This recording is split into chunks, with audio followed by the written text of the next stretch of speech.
À chaque fois, on espère que ça soit la bonne, mais bon.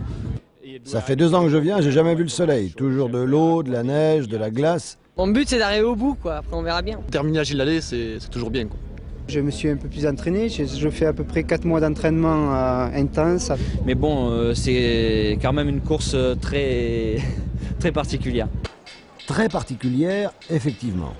La Gilles-Lallé Classique est tout simplement la course la plus dure du monde. Et cette 5e édition, riche en nouveautés et en rebondissements, va être une fois encore fidèle à sa réputation. Les meilleurs enduristes de la planète sont là. La météo n'a jamais été aussi hivernale et la région du Limousin devrait, à n'en pas douter, être à la hauteur de l'événement. En fait, on part sur une moto base enduro, donc avec en premier lieu des pneumatiques. Là, c'est des pneumatiques Michelin.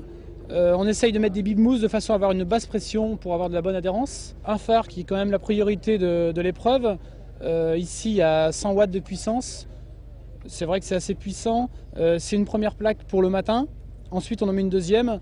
Et puis, on en vient aux sangles qui sont très importantes. Une sur le garde-boue arrière, une sur le garde-boue avant. Et ben, ça, c'est tout à fait, enfin, justement pour nous tirer le matin dans les côtes ou l'après-midi dans les bourbiers, de façon à être aidé par le public. Ensuite, on a des pare-mains qui sont assez renfermés. Et ça sert surtout pour éviter l'eau de pénétrer sur les mains et d'avoir les doigts gelés et d'avoir froid aux doigts. On utilise un sabot. Alors le sabot en fait protège la pompe à eau, l'écarteur moteur et ça sert souvent dans les pierriers comme à la Gilles-Lallé au bois de Crozat. On peut retrouver aussi sur la selle une partie lisse et une partie plus adhérente sur l'arrière, toujours pour les côtes en fait, pour éviter de se retrouver trop sur l'arrière de la moto, hein, pour pouvoir en fait pédaler avec les jambes.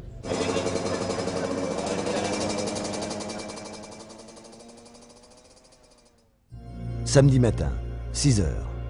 La neige recouvre le Limousin. Les 240 concurrents de la Gilles-Lallé Classique se regroupent sur la place de l'Évêché, aux abords de la cathédrale, où est donné le départ de l'enduro de sélection.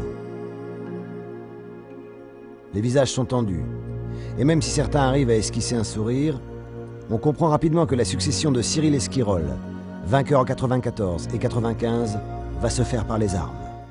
Salah, Peter Hansel, Charbonnel, Nicoli, Frétigné, Bernard, Rinaldi, Sartine, les stars veulent toutes inscrire leur nom au palmarès de l'épreuve et gravir en tête la côte du Corbeau-Mort. Chez les nationaux, on en rêve. Pour eux, cette 5e édition sera peut-être la bonne et ils vont se battre pour voir enfin l'ultime difficulté du parcours limousin.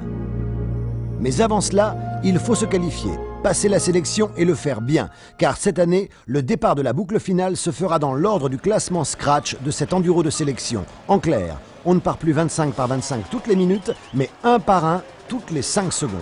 Et ça change tout.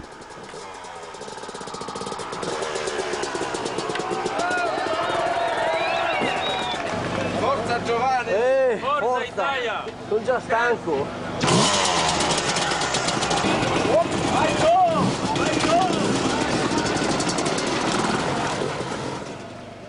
Comme toujours, à la Gilles-Lallé Classique, ce sont les inters qui font la trace. Pour beaucoup d'entre eux d'ailleurs, ce départ arrive après plusieurs mois de préparation intensive et spécifique à cette course, assurément pas comme les autres. La Gilles-Lallé Classique a fondamentalement changé les mentalités, révolutionné les habitudes et professionnalisé les entraînements. Ainsi, la plupart des top pilotes arrivent en phase finale après des mois passés à débroussailler des montées impossibles, franchir des pierriers surhumains et tester des bourbiers insondables.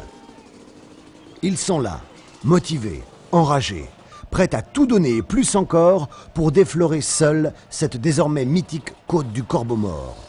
Jusqu'à présent, ils ne sont que 2 à avoir réussi cet exploit. Sven-Erik Johnson en 92 et 93 et Cyril Esquirol en 94 et 95.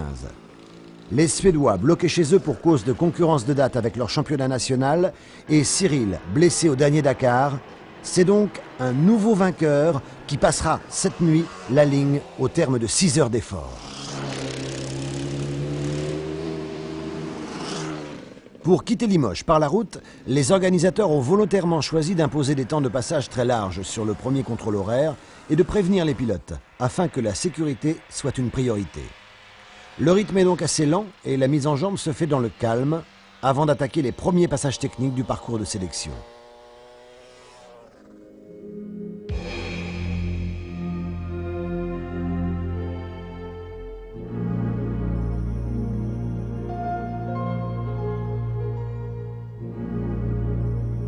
Chez les Inters, on a vite compris que la place sur la nouvelle grille de départ ne se fera pas dans les chemins, mais bien en spécial.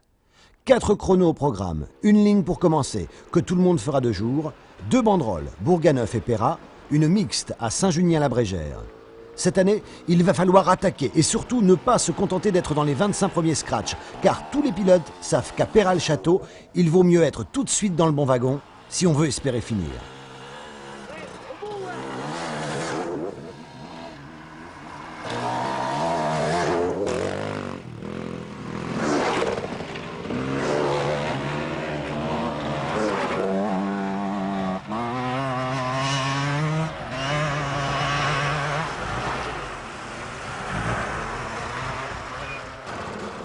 Les arrivées et les pointages au contrôle se font dans le plus grand calme. Les assistants ont le temps de checker les machines et les pilotes peuvent se concentrer sur ce qu'il leur reste à faire. Pas d'erreur dans les chemins, surtout pas de casse et du gros gaz entre les cellules.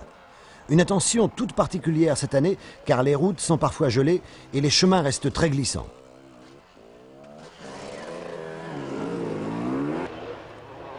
Avec ce nouveau système de départ, c'est toute la philosophie de l'enduro de sélection qui est bouleversée. Plus question d'assurer, maintenant il faut impérativement être le plus performant possible. En clair, les pilotes doivent donner leur maximum dès le premier chrono du matin. Et c'est ce qu'ils vont faire.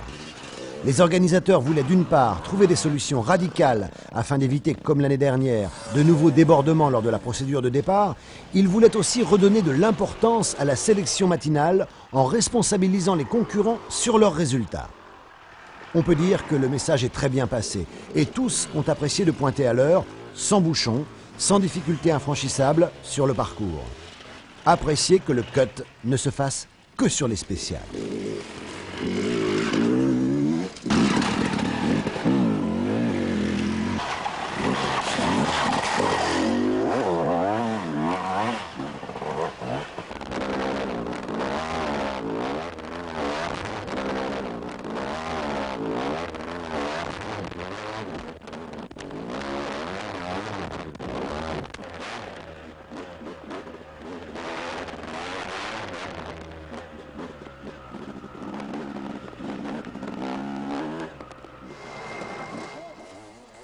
Après une spéciale en ligne assez rapide, les concurrents se retrouvent à Bourganeuf pour la première banderolée de la journée.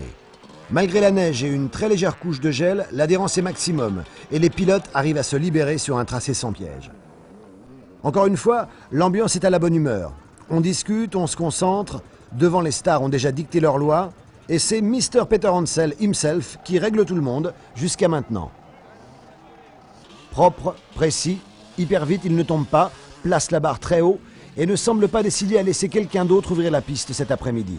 Comme prévu, les nationaux attaquent et donnent tout ce qu'ils ont dans le ventre pour s'approcher au plus près des temps surnaturels réalisés par les meilleurs enduristes de la planète. C'est chaud!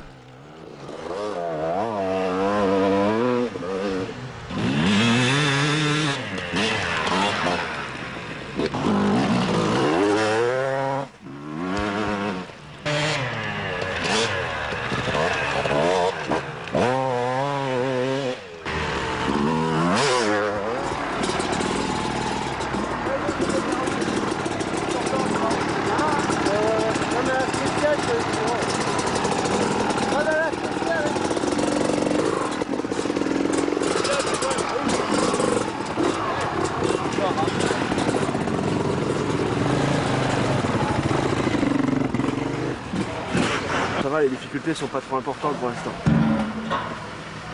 Le rythme va monter progressivement, je pense. Je pensais que ça glissait beaucoup plus parce que j'avais peur que le terrain soit vraiment gelé. Mais non, en fait il est détrempé mais on a quand même une bonne adhérence. Le moral là, j'ai l'impression. Hein. À fond, ouais. Ça va. Le plus dur est à venir, ça c'est sûr.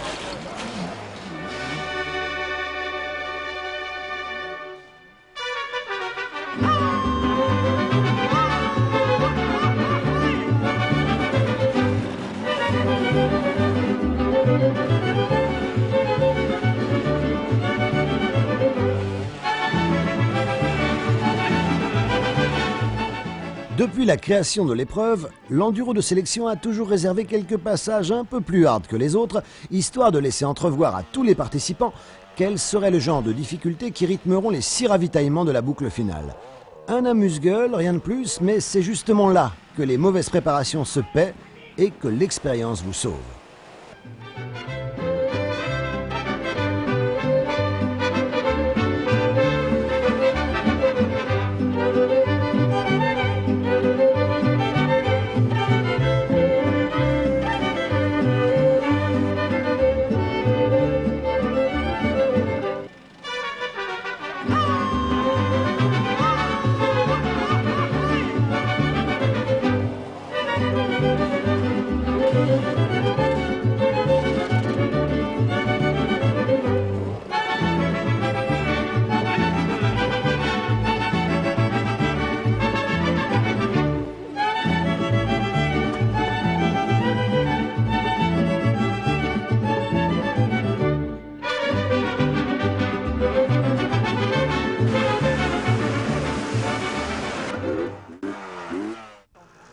Au CH, l'histoire se répète, les pilotes sont en avance, personne ne s'énerve. Concentration, méditation avant d'attaquer les prochaines difficultés. Et elles reviennent avec les premiers moulards. Les moteurs se mettent d'un seul coup à hurler. Les concurrents hésitent avant de se jeter. Des hésitations qui peuvent coûter cher. Cher, car c'est dans l'attaque de ces difficultés si particulières au parcours de la Gilles Lallet Classique que se fait toute la différence. Heureusement pour les pilotes, cette année, les moulards sont gelés, donc beaucoup plus faciles à traverser. Les ornières ne se creusent pas trop et la croûte de surface, si capitale, tient plus longtemps. Ce ne sont donc pas vraiment des moulards, mais plutôt de gros bourbiers qui se présentent devant les roues désengagées. On rame, on pousse, on tire, mais on s'en sort quasiment tout seul à chaque fois. Ceux qui sont déjà restés plantés des heures dans ces cloaques sans fond apprécieront la différence.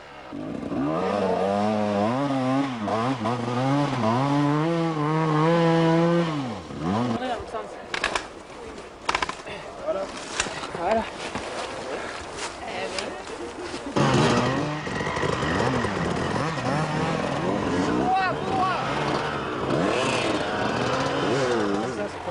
Laurent Charbonnel, qui a misé toute sa saison sur la Gilles Lallet Classique, sait qu'il ne pourra pas s'imposer le matin, car la préparation de sa machine a été volontairement axée sur le franchissement, et qu'il ne pourra pas être aussi performant dans les grandes courbes des spéciales perratoises.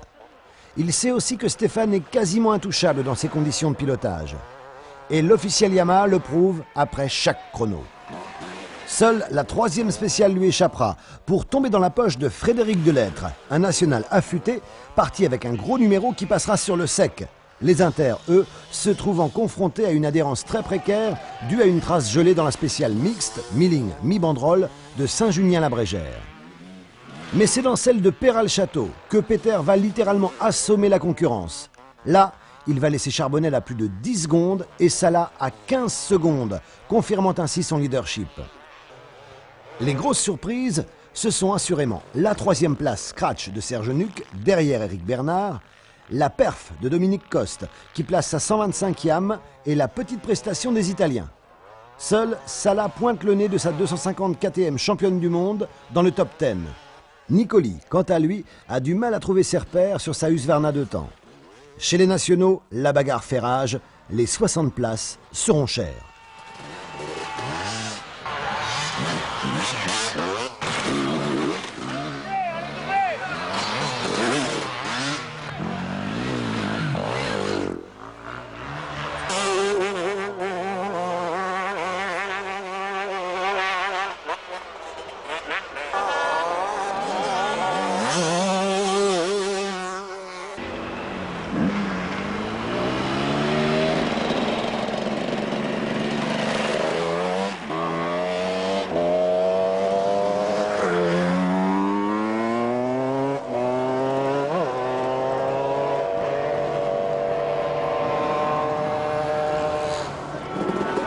Ce sont des milliers et des milliers de spectateurs qui viennent. En avance, tu peux être tout Tu vas faire la mécanique si tu veux, tu reviens pointer juste à l'heure. Je peux y aller là? Oh, y a pas de problème. Je passe devant la cellule? Tu peux passer au point de base, hein. Le camion il est là-bas.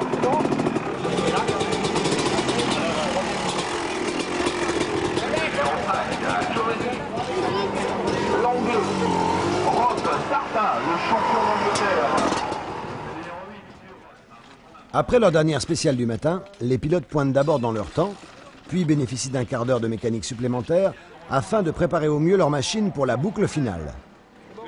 Petite checklist rapide, nouveau pneumatique. Le règlement de la Gilles Lelec classique autorise les pilotes à rouler en pneu cross. Vérification du filtre, des freins, de la lumière. Les choses très sérieuses vont enfin pouvoir commencer.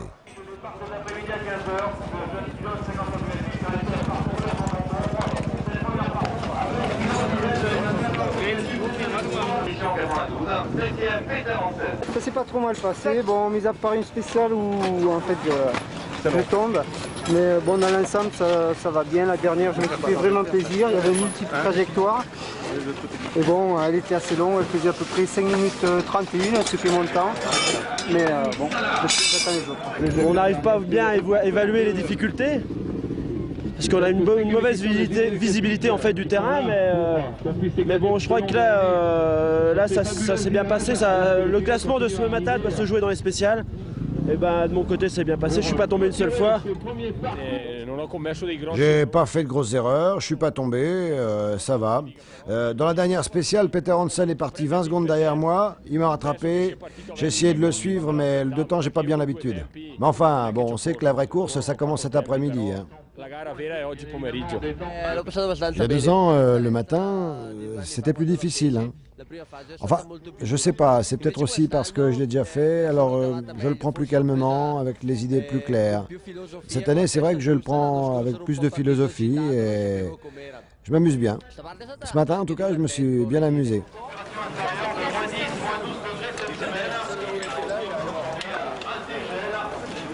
Il a pointé, il a pris il était dans la bombe. Pas trop de difficultés, c'est dommage. Ah, d'enfer. On leur demande. Le parcours d'enfer. 250 Yamaha qui porte le dossard numéro 11. On en redemande et ça continue la Gilles Lelec. C'est très très beau. C'est un beau petit enduro. En plus, on ne peut pas se tromper de trace, il n'y en a qu'une. Donc ça facilite les choses et c'est très beau. C'est vraiment magnifique. C'est vraiment très beau ce matin. Il faudrait que tous les bons qui sont devant moi arrêtent, puis je repars. Il n'y a pas de problème.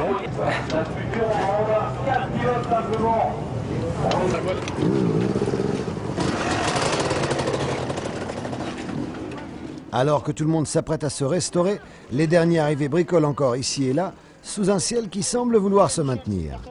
La tendance serait même plutôt à l'amélioration sur la région du Limousin. Le calme avant la tempête.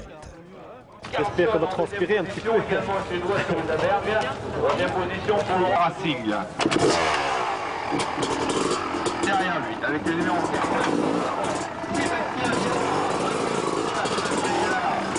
Team SDF qui roule sur 125 Kawasaki. Qui travaille cette boucle de 200 km tracée par toute l'équipe du Motoclub Terratois, dirigée par Laurent Charbonnier. La voilà donc, cette fameuse grille de départ où sont logés en fonction de leur classement du matin les 40 meilleurs inter et les 60 meilleurs nationaux. Et si le principe a déjà été adopté sur quelques courses en Suède où les concurrents repartent avec les écarts de temps exacts et non pas de 5 secondes en 5 secondes, en Suède par exemple, Peter serait reparti avec 19 secondes d'avance sur Bernard, 42 sur Nuc et plus de 45 sur Charbonnel. Pour les pilotes français, c'est une véritable nouveauté. Une première en fait. Les visages s'assombrissent, se durcissent, le rythme cardiaque s'accélère, la tension monte d'un cran. On s'étire, on imagine, on essaie de se détendre, en vain.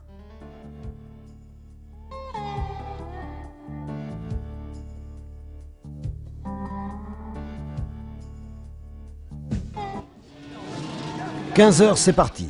Peter Hansel s'élance et s'offre en gibier de luxe aux grosses pointures qui le suivent de près. De très près, Bernard, Nuc, Coste, Salah, Charbonnel, entre autres. Et le résultat de cette nouvelle formule de départ est évident et immédiat. 1. La hiérarchie du matin est respectée à la lettre, sportivement parlant, c'est logique. 2. Les pilotes sont responsabilisés, mis sur le devant de la scène et sous haute surveillance, sportivement parlant, c'est bordé. 3. Le rythme de la course est augmenté. Sportivement parlant, c'est parfait. Et les pilotes reconnaîtront unanimement le bien fondé de cette première quasi mondiale.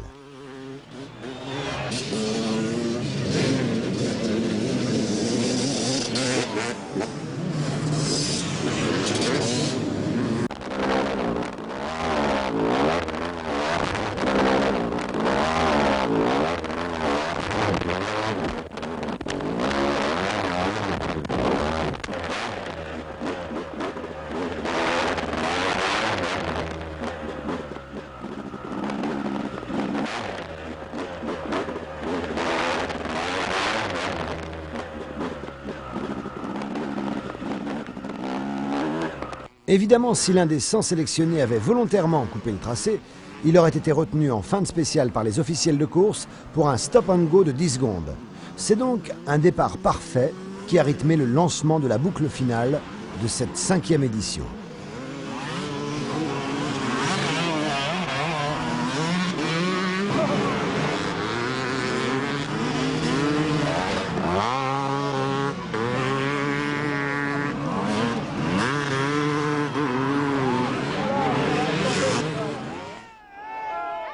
Bourbier de Quenouille, première difficulté sérieuse de la Gilles Lelais Classique 96. Rapidement, Laurent Charbonnel a pris le commandement des opérations et c'est lui qui débouche en tête. Peter est dans sa roue, mais choisit une trajectoire plus judicieuse et le passe juste avant le pointage. La Gilles Lelais est déjà lancée et la tension monte.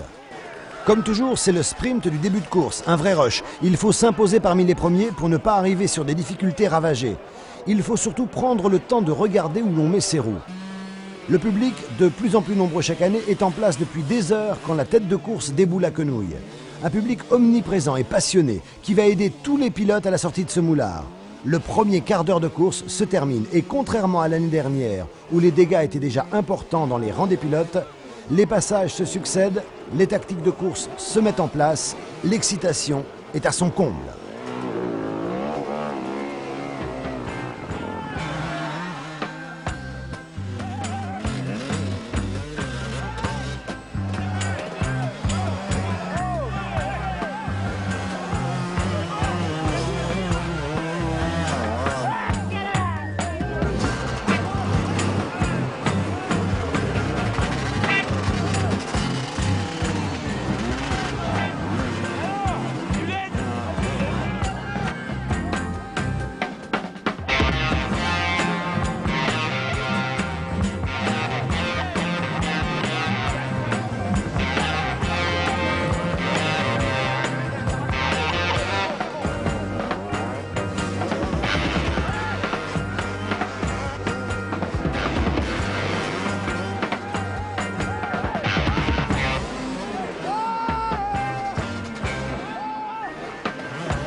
Les nationaux semblent souffrir dans ces premières difficultés, mais ils ne sont pas les seuls.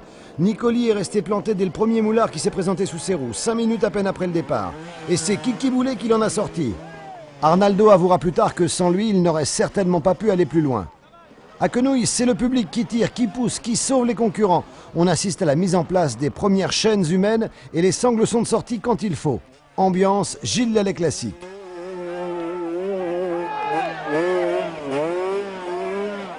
Côté météo, un incroyable radoucissement va faciliter la progression des pilotes tout au long de la journée.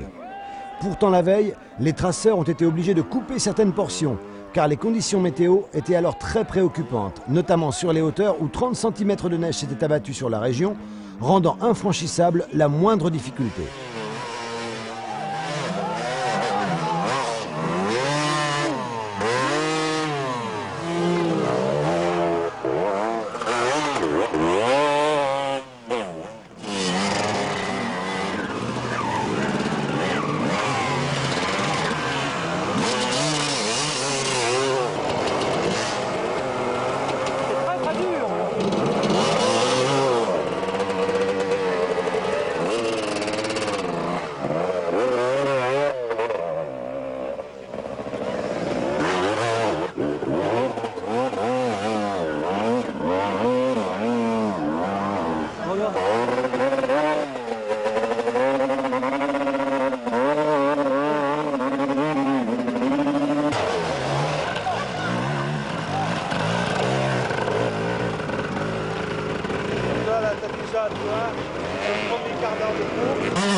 C'est Stéphane qui est passé en tête dans le bois de Crozat. Mais la chasse est organisée par l'officiel Kawasaki. Charbonnel paraît facile dans le sillage de Peter Hansel, même si le rythme est très élevé dans le premier ravitaillement. Salah et les top inter français sont là. Tout comme Thomas Biberbach, un pilote allemand qui déclarera plus tard n'avoir rien rencontré de semblable en 13 saisons de championnat du monde d'enduro.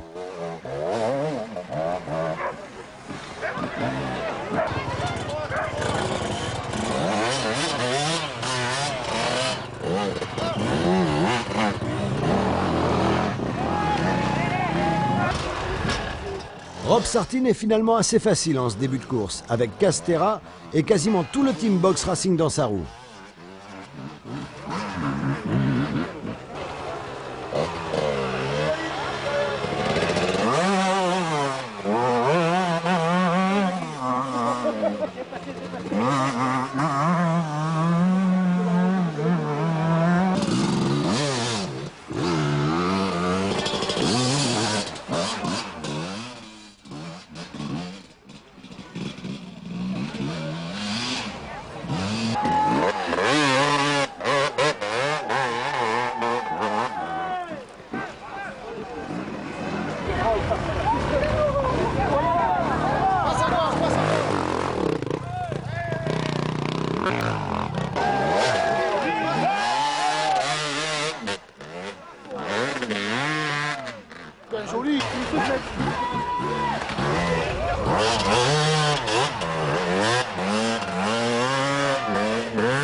Avec une jet comme il fait là. À gauche, à gauche.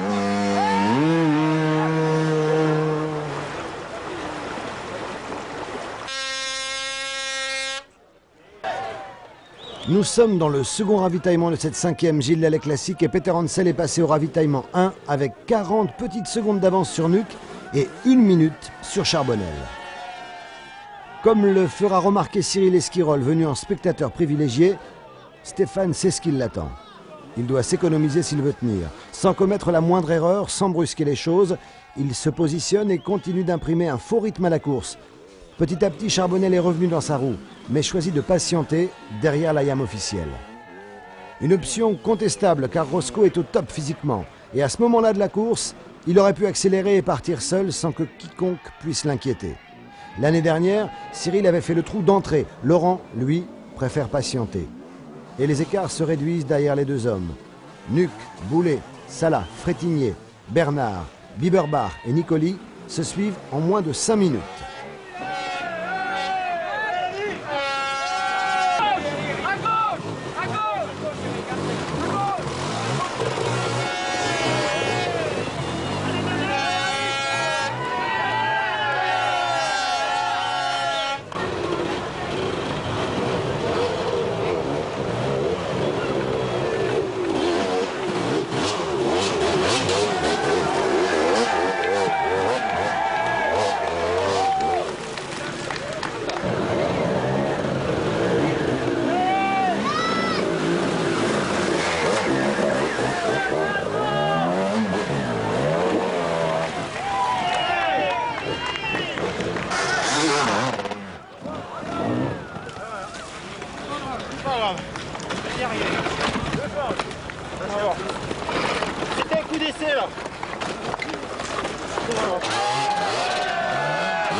Avec les modifications imposées par la météo catastrophique de la veille et mises en place par les traceurs de la Gilles Lelais Classique, les pilotes sont en avance sur le timing prévisionnel. Ils ont bouclé le premier ravitaillement en 1 heure tout juste et ne sont restés pour les meilleurs qu'une petite vingtaine de secondes sur place. Des lunettes propres, des gants secs, des vitamines, un peu de boisson énergétique et ça repart. Sur les bords de la Vienne, les leaders roulent quasiment les uns derrière les autres. Les visages se tendent, les gestes s'ankylosent, il faut gérer la fatigue présente, les efforts à venir, sans parler de la nuit, qui fait traditionnellement des ravages dans les rangs des survivants. Chez les Inters, on sait aussi que le 3e ravitaillement qui s'annonce est un véritable juge de paix et que cette mi-course est généralement synonyme d'abandon pour beaucoup. On s'aperçoit aussi que quelles que soient les conditions, les difficultés, la météo, ce sont toujours les meilleurs enduristes du monde qui mènent le bal à la Gilles Lelais Classique.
De son côté, Jean-Luc Fouché est aux avant-postes chez les Nationaux, avec Ferry et Jean-François Olive.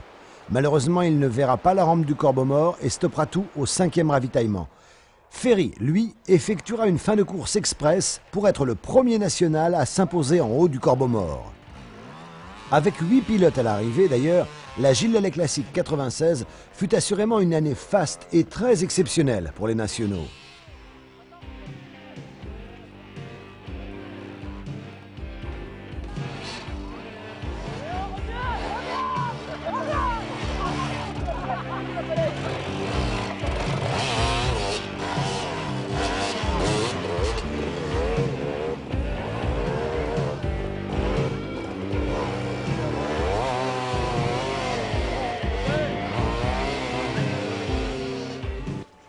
Cette année, les ravitaillements ont joué un rôle important dans le résultat final. D'un côté, on voit Peter, habitué, motivé comme jamais. Il ne parle pas, ne s'énerve pas. Autour de lui, c'est la même chose. Tout se passe tranquillement, sans aucune perte de temps.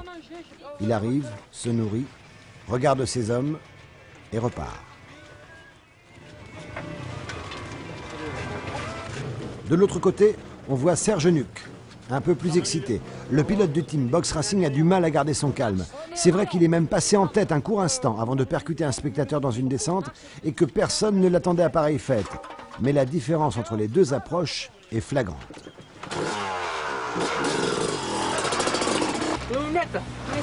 Ouais. Merde. Qu'est-ce que tu faisais quand il t'en manque de derrière?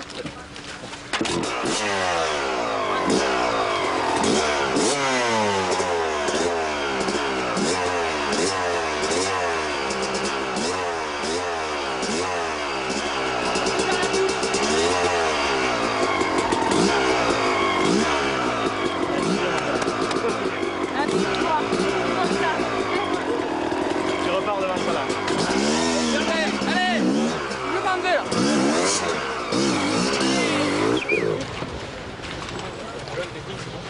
Non, je suis mal parti, j'ai redoublé nuque et ça là, je me suis mis dans un trou. Ouais. Donc j'ai tout perdu quoi.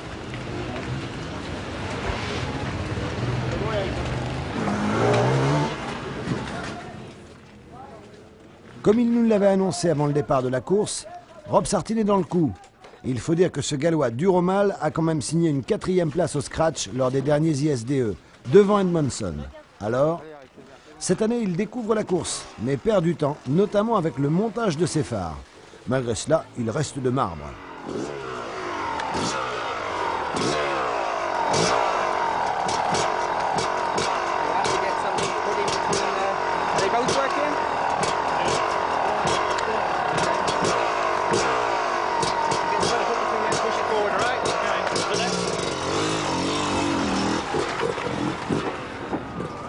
Au 3e ravitaillement, les écarts se sont encore resserrés, puisque Peter Hansel, Charbonnel et Salah sont quasiment passés dans la même minute. Et c'est dans le 4e, à la tombée de la nuit, que la course va basculer une nouvelle fois. Sur les bords du lac de Vassivière, Peter tombe et se fait mal au bas-ventre, et laisse passer Charbonnel et Salah qui se tirent une bourre d'enfer. Dans cette portion très rapide, le champion du monde se porte en tête. Pas mal pour quelqu'un qui n'était venu que pour terminer. Mais rapidement, il est retardé par des problèmes de carburation avant de se tanker dans un bourbier. Roscoe prend les commandes, Peter passe 3 minutes derrière.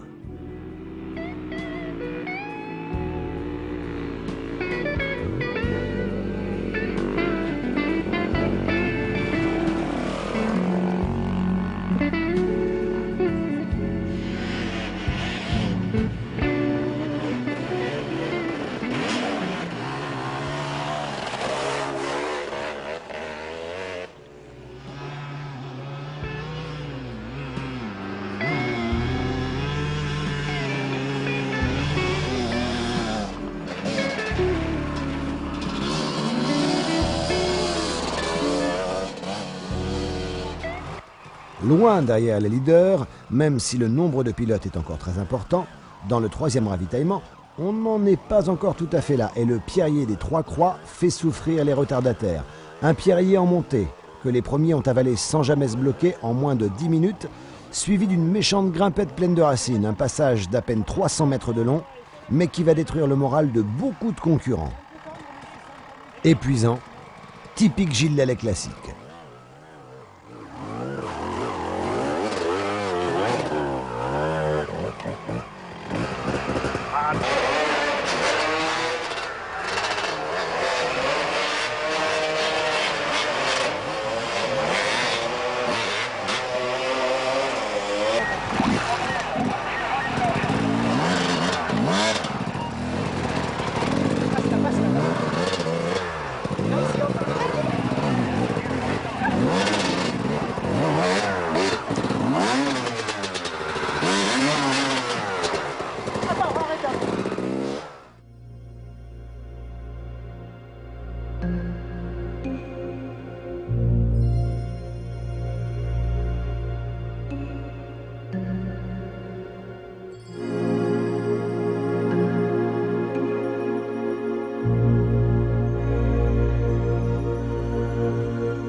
La nuit est tombée. Les images deviennent magiques.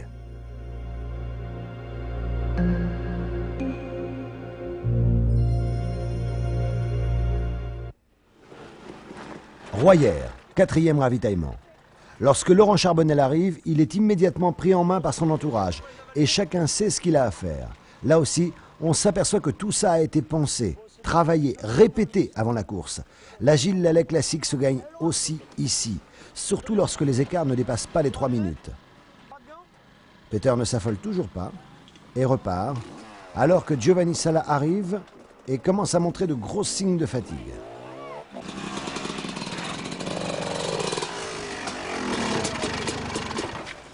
Dio cavolo, ho tirato l'arco, non andavo più. Dio.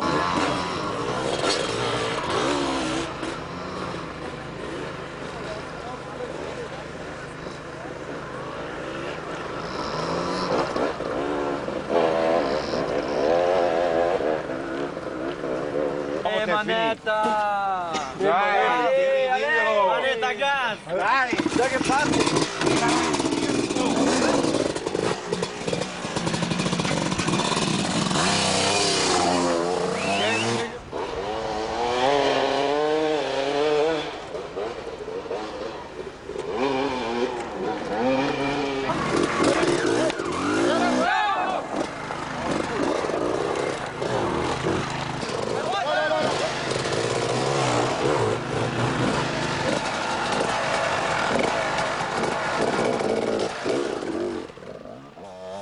Derrière, la chasse continue et les places d'honneur deviennent chères entre Boulet, Bernard, Nicoli et Frétigné.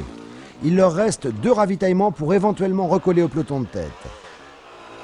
Et c'est dans la cascade des Jarreaux que la course va une fois encore basculer, avec l'abandon de David Frétigné qui noie et casse son moteur à moins de 5 km du Corbeau-Mort, avec l'erreur de Charbonnel qui se retrouve lui aussi sous l'eau dans un secteur qu'il connaît pourtant par cœur. Le temps de sortir du gué, de vider la KX, de repartir, et il voit la lumière de la Yam qui fond sur lui. La pression s'abat alors sur les épaules de l'officiel Kawasaki qui, dans le doute, fait demi-tour alors qu'il est sur la bonne piste. Un nouveau cadeau dont profite Peter Hansel pour repasser Charbonnel.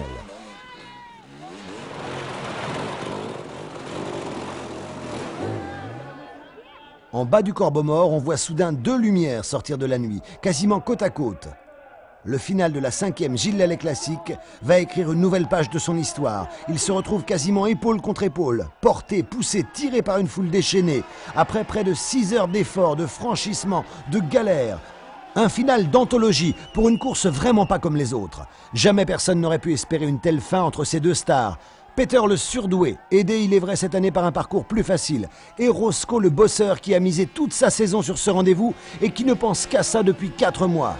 Dans le Corbeau-Mort, c'est carrément du délire. Les 2 hommes progressent centimètre par centimètre. Et c'est le public maintenant qui gère, seul, l'épilogue de cette 5e édition. L'ambiance est démente. Les embrayages ont cédé depuis longtemps et c'est un véritable magma mécanique et humain qui s'avance vers la banderole d'arrivée. Fantastique! À 20h45, c'est finalement Laurent Charbonnel qui est hissé en haut du Corbeau-Mort, en tête. Il devance Peter Hansel d'une petite longueur de 9 secondes très exactement. Mais comment dissocier les 2 pilotes après une telle bagarre? Certes, réglementairement parlant, il ne peut y avoir qu'un seul vainqueur à la Gilles Lallet Classique. Et c'est donc Laurent Charbonnel qui portera la plaque de numéro 1 l'année prochaine. Mais dans la forme, les 2 stars resteront à jamais soudées l'une à l'autre dans ce final d'anthologie absolument inoubliable.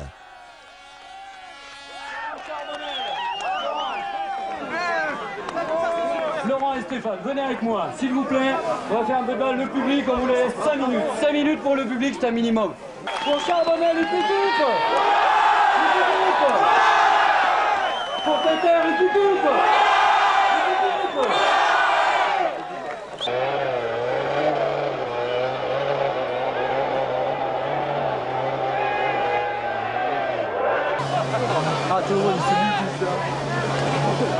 Neuf petites minutes derrière les 2 Français, le champion du monde 250 hisse sa KTM Farioli sur la 3e marche du podium. Un Salah fou de joie, transcendé, qui ne peut retenir son bonheur plus longtemps et qui explose littéralement sous la banderole, porté en triomphe par un public de passionnés qui le lui rend bien.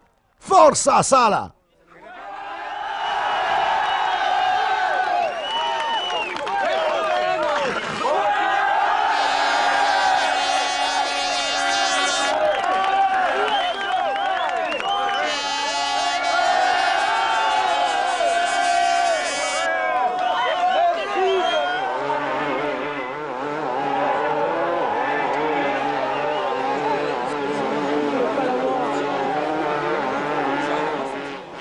Puis c'est au tour de Kiki Boulet de gravir une fois encore cette désormais très célèbre côte du Corbeau-Mort que 8 pilotes nationaux découvriront cette année. Il complète ainsi le triomphe mandois sur l'épreuve.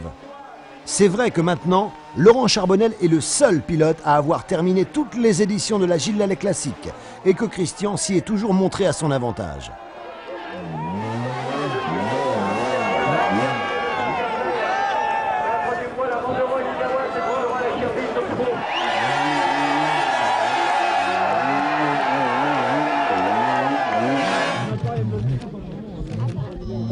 Chaque année, c'est vrai qu'on roule souvent ensemble. L'année dernière, on avait fait toute la course ensemble et je l'avais doublé vers le dernier contrôle.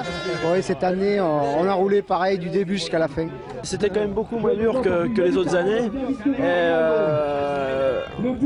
En tout cas, même si moi j'étais pas très bien préparé physiquement, j'avais une moto qui était très bien réglée, des suspensions et un moteur adapté à cette course. Et donc, c'est peut-être ça qui m'a sauvé un peu la mise en fait. C'est la 4e fois que je fais la course. Je me suis toujours arrêté aux 3/4. Là, je la termine sur le podium. Je suis fatigué, mais je suis très heureux.